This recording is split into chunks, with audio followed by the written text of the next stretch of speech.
If it was Sunday morning, I'd be having church with such a crowd like this. But I always remember when you MC what we call the 3 B's. Be brief, and be brief.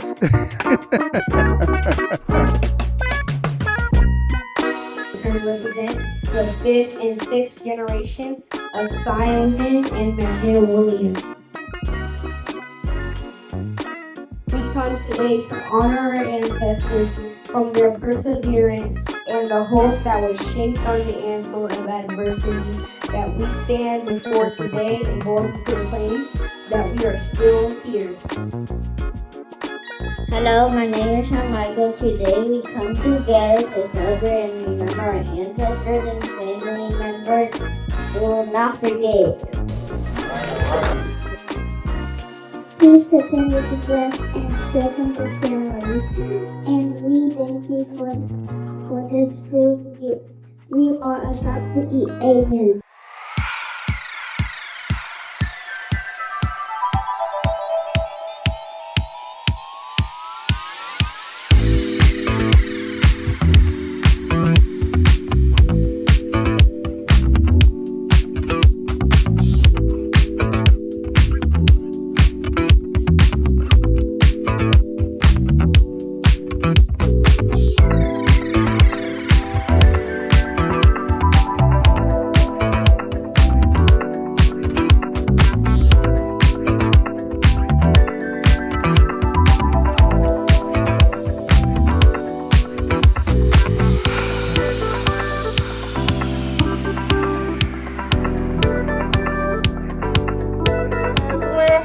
Clap along if you're here to celebrate Williams Family Union, because we're happy. Clap along.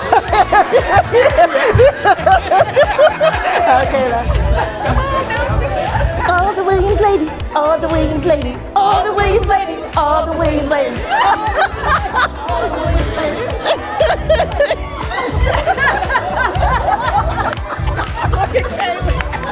I guess you'll say, what can make me feel this way, my girl?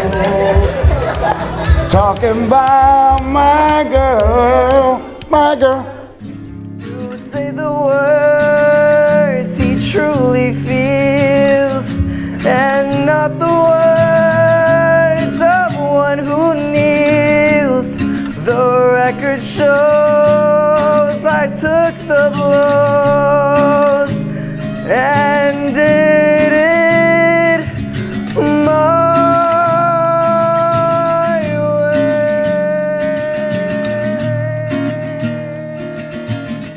Good evening, family. As I stand here today, at 86 years old, the oldest living member of the Williams family, my heart is full. God has blessed me with long life, strong mind, and the chance to see generations of our family grow and come back.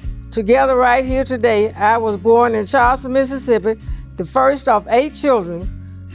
So we wanted all the young people to get together and know each other before it's too late. I'm the oldest of the family. And it started one morning when I just happened to be out in Phoenix, visiting with my daughter, Danny. She had just gotten her white coat, her doctor's degree, and she was preparing to go for a trip down in, what part of Africa was it? Cameroon, Africa, to work with kids infected with AIDS. So that weekend, I just had trouble sleeping.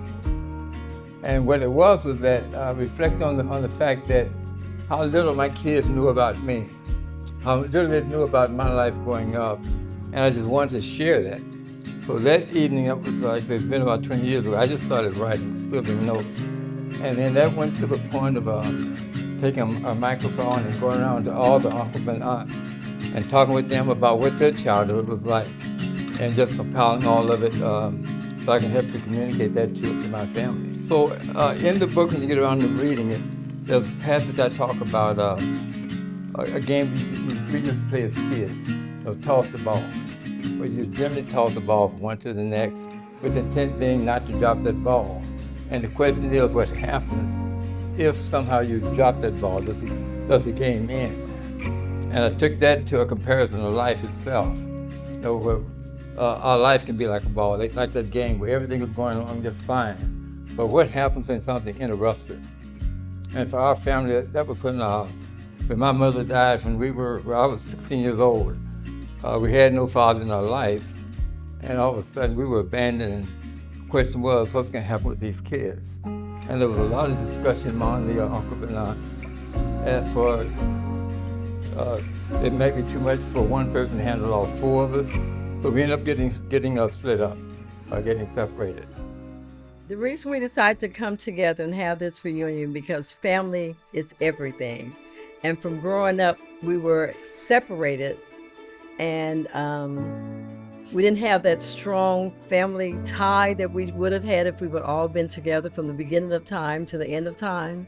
So once I moved to Houston, I set out on a mission to bring all my brothers and sisters together so that the legacy that we could leave our children would be brewed here in Texas and expound throughout the generation.